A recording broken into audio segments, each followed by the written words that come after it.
ہمارے پیارے قائد اور ہمارے وزیر اعظم جناب عمران خان صاحب کہتے ہیں ریاست مدینہ. آپ نبی کریم محمد صلی اللہ علیہ وآلہ وسلم نے 8 بڑی جنگیں، 18 ریڈز اور ان کے ماتحت تقریباً 38 مختلف آپریشنز انہوں نے کنڈکٹ کی تھی اور ساری کی ساری کامیاب. وہی مسلمان فوجوں نے 2 سب سے بڑی قوتوں کو شکست دی 6 مہینے کے اندر اندر. ایک آپ کی سسنید پرشین امپائر تھی اور دوسری آپ کی بیزنٹائن امپائر تھی. ہمارے نبی کریم محمد صلی اللہ علیہ وآلہ وسلم کو دنیا کی تاریخ میں ٹاپ ریٹڈ جنرلز میں، کمانڈرز میں ان کا نام شامل ہوتا ہے. کہ ہمارے قائد جناب وزیر اعظم عمران خان صاحب جو ریاست مدینہ کی بات کرتے ہیں وہ کیوں کرتے ہیں؟ وہ رول آف لا کی بات کرتے ہیں وہ کیوں کرتے ہیں؟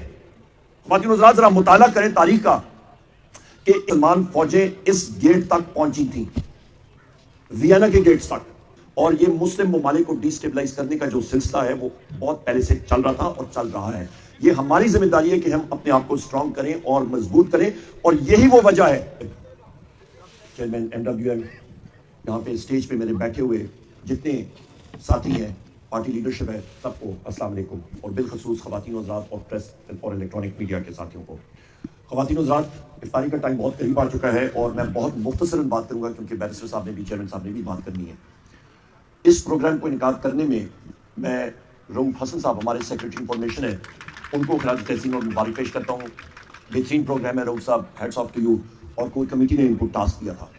خواتین و حضرات، اسلاموفوبیا آیا کہاں سے؟ سب سے پہلے تو یہاں پہ میں اپنے وزیر اعظم اور ہر دل عزیز قائد جناب عمران خان صاحب کو سلام پیش کرتا ہوں کہ انہوں نے اقوام متحدہ کو اس چیز پہ کنونس کیا اور ان کو مجبور کیا کہ اسلاموفوبیا کا دن 15 مارچ ہر سال یہ دن منایا جائے. یہ کسی اور کی سوچ نہیں تھی. پر اس سے فائدہ کیا ہے کہ جو نیگیٹو امپریشن بین الاقوامی دنیا میں مسلمانوں کے خلاف تھا وہ سامنے کرنے کی بات ہے، وہ اجاگر کرنے کی بات ہے، اس پہ بات چیت کرنے کی بات ہے. اور اس پہ بھی آپ دیکھیں، ڈرل ڈاؤن کریں کہ وہ آیا کدھر سے. میں آپ کو مختصراً کہتا ہوں، میں وینا میں جا رہا تھا اور وہاں پہ شونبرون پیلس ہے، اس کا ٹور لے رہا تھا. تو وہاں پہ ہماری ٹور گائیڈ تھی، انہوں نے بتایا کہ مسلمان فوجیں اس گیٹ تک پہنچی تھیں، وینا کے گیٹس تک. تو ویسٹرن کنٹریز میں ایک اسلامی قوت سے ایک خوف آج بھی موجود ہے. ذرا سا ٹٹولے وہ خوف سامنے نظر آنا شروع ہو جاتا ہے. اور یہی وہ وجہ ہے کہ clash of civilization Samuel Huntington کی کتاب کے ساتھ ساتھ اور بہت ساری کتابیں اور جریدے اور آرٹیکلز اور یہ چیزیں لگی ہوئی ہیں.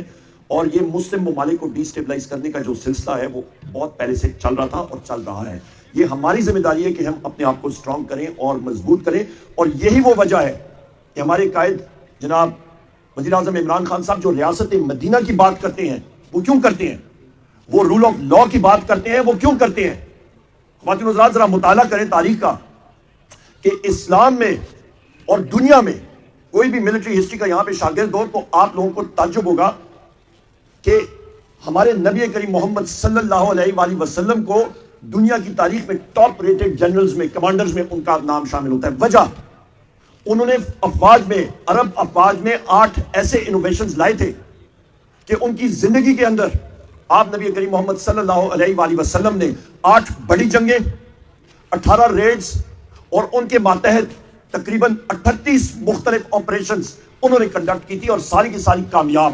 اور آپ نبی کریم محمد صلی اللہ علیہ وآلہ وسلم نے جو سب سے بڑا ریولوشن، جو انقلاب لائے تھے، جس کی وجہ سے جب اس دنیا میں نہیں رہے 632 عیسوی میں آپ نبی کریم محمد صلی اللہ علیہ وسلم اس دنیا سے چلے گئے، تو اس کے بعد 635 عیسوی میں وہی مسلمان فوجوں نے 2 سب سے بڑی قوتوں کو شکست دی 6 مہینے کے اندر اندر.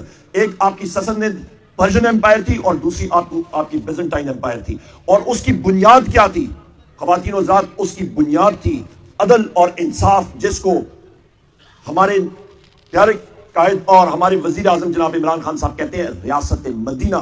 وہ نظام جو عدل پہ بنا تھا، وہاں سے مسلمان فوجیں اٹھیں اور اس نے ایک پوری دنیا کو ایک نیا طرز حکومت سکھایا جس کی بنیاد ہی تھی عدل اور انصاف. وہی چیز آج ہم لوگ یہاں پہ کرنا چاہتے ہیں پاکستان میں کہ عدل اور انصاف کی بات ہو، نہ کہ فارم 47 کی بنیاد جس حکومت کو ہم لوگ ریجیکٹ کرتے ہیں. یہ حکومت آج جو ہے، انہوں نے عمران خان کا مینڈیٹ چرایا ہے، ہم اس کو ریجیکٹ کرتے ہیں.